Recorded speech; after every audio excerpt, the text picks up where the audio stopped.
Hi, I'm Naima. Today I'm going to talk about my experience with long COVID. I got COVID, I thought I recovered, and then 6 months later I became completely incapacitated by my symptoms.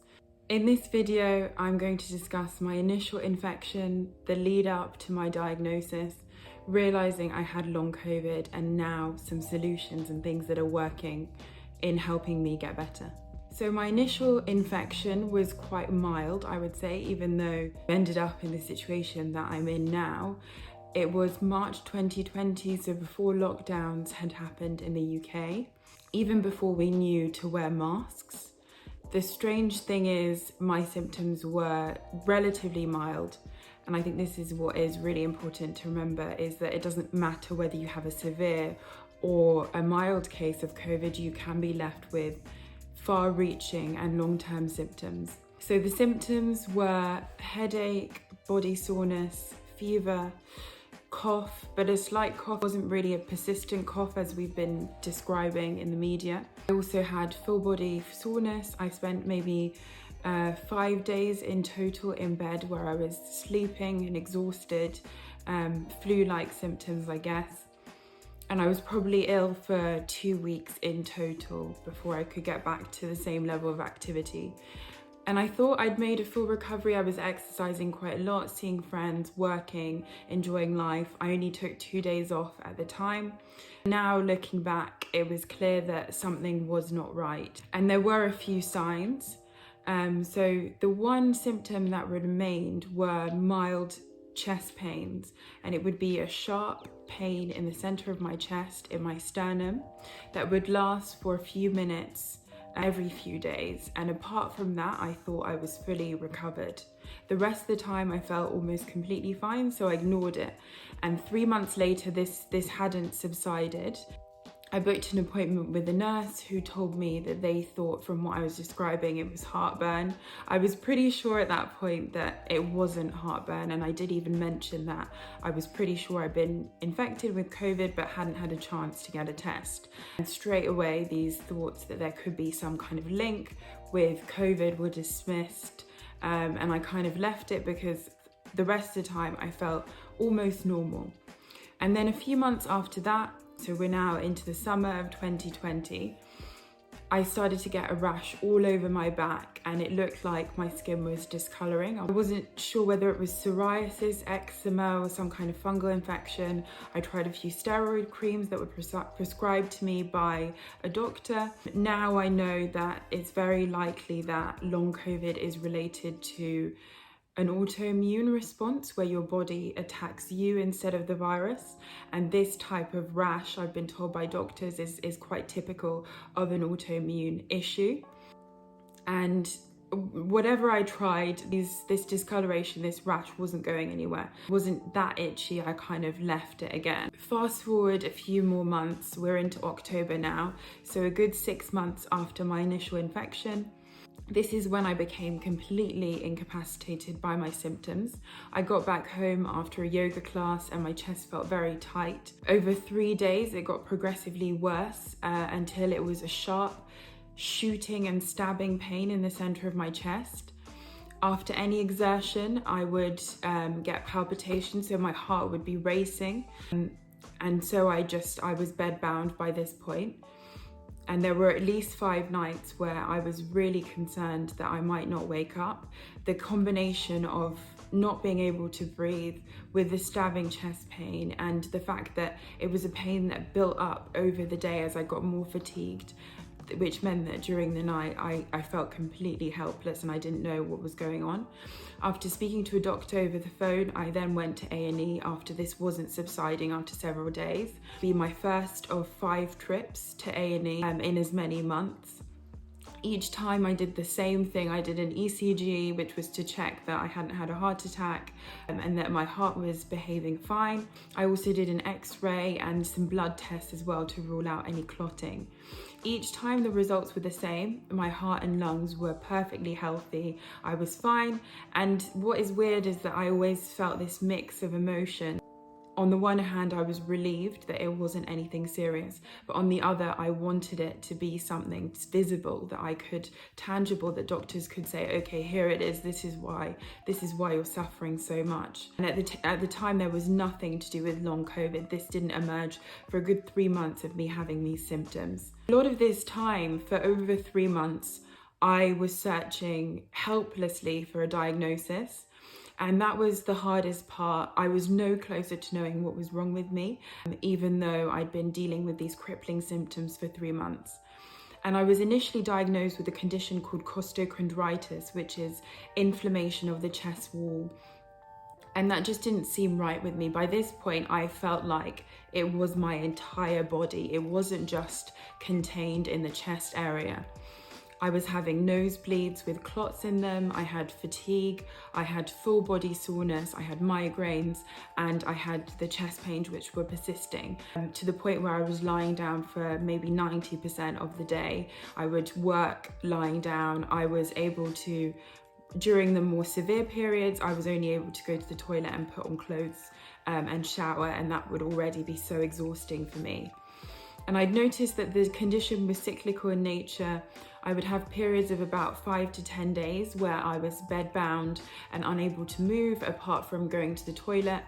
And slowly more stories about long COVID were coming to the fore at this point.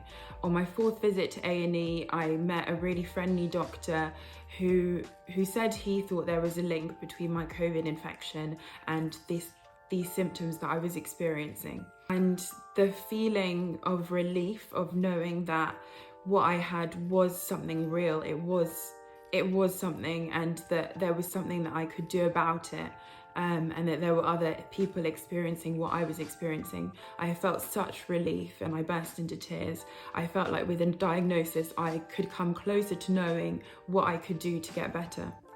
What I didn't realise at that time is that it was going to get a lot more difficult before it got better.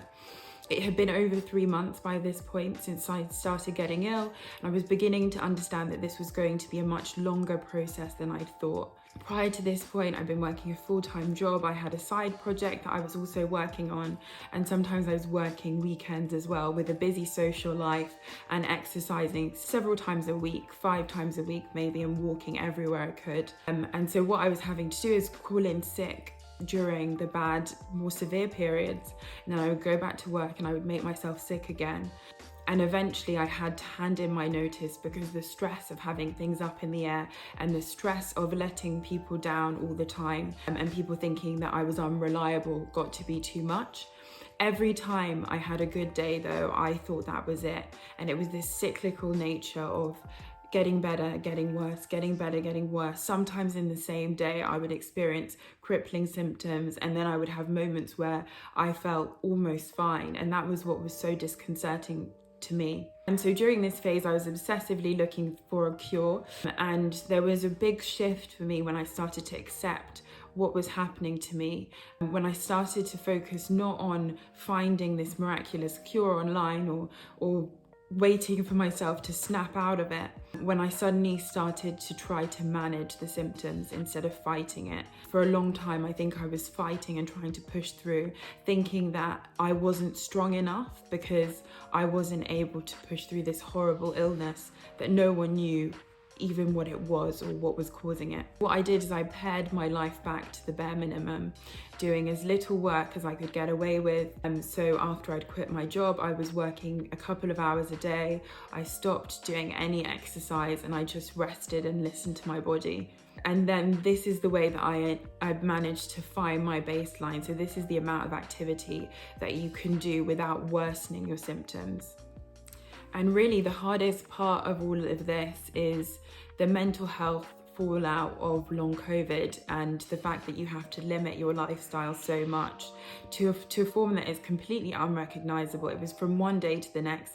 One day I was seeing friends every evening and I was exercising every day, to suddenly being bedbound. And there were periods where I couldn't even sit up for multiple days in a row at all. I would have to be eating lying down. And this all ended up making me feel as if I'd completely lost my identity and I wasn't the same person that I was. And I felt such a sense of isolation and loneliness that no one understood what was really going on. Even describing it to people, it's not, because there's so little information, it's so easy for people to dismiss and almost think that I should be able to snap out of it. But really, this is a physical, mental, and psychological illness that has an impact on your whole body. I had several times where doctors didn't believe my symptoms and tried to dismiss what I was going through as anxiety. And this is a really common thing that has happened to a lot of long COVID sufferers. And the uncertainty is what is the most difficult part of not knowing what your life is going to look like the next week, let alone next month or next year. And now to the slightly more positive parts of this, I wanted to share some resources and talk about what is helping. And obviously I'm not a clinical professional or anything, but this is what has helped me, and I can only speak from my own personal experience. It took me a while to work out that any mental, physical, and emotional exertion all contribute to the condition. So although it's cyclical, there is some element of control that you do have in terms of alleviating your symptoms. I now know that my overactivity is what was contributing to the bad spells. When I was fighting the illness, that was when I would then 3 days later end up in bed. And the next thing that's really helped me is not giving the symptoms too much power. The less I pay attention to the symptoms, the better it is. At the beginning, I was obsessively noting down anything that was happening to me, almost looking for clues to this mystery that is long COVID. And I've realized that now what I do is I acknowledge the symptoms, I acknowledge that they're there and that potentially I am deteriorating, but I don't take any action. I just acknowledge, okay, today might be a bit more difficult.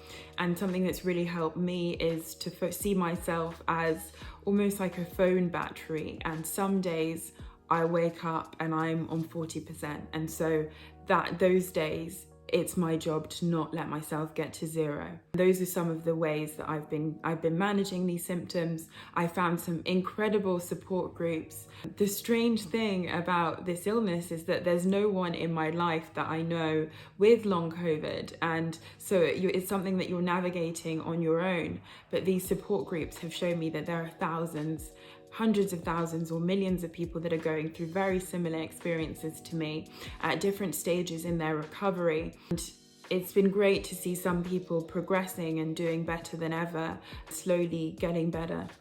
I'm taking a wide variety of vitamins and minerals, which I can list down below, and progress is very slow, but I can see this is the first month that I can see that I am improving, and I am having moments where I can see glimmers of hope in my recovery, and this has been incredible to see. And also what has helped me a lot is friends and family being completely open about what is happening and explaining to them at what points of my recovery, what I'm trying out, what's helping, what's not. The final thing I also wanted to share is that I've recently found a great app for chronic pain sufferers, which is called Curable. It's all about re-educating yourself about pain and chronic pain in particular, and it's got some meditation techniques that have been really useful, and it helps you to stop getting caught into negative thought patterns, which is so easy to do when you're going through something that is so difficult. Thank you so much for watching this video. If you're someone who is suffering with long COVID, or you think that some of the symptoms that I've described are similar to what you face, then don't hesitate to get in touch with me. I will leave my email down below, and I will leave some of the support groups as well, because that was a really transformational part of my recovery when I started to look for clues and try to understand how other people were coping. Thank you so much for watching.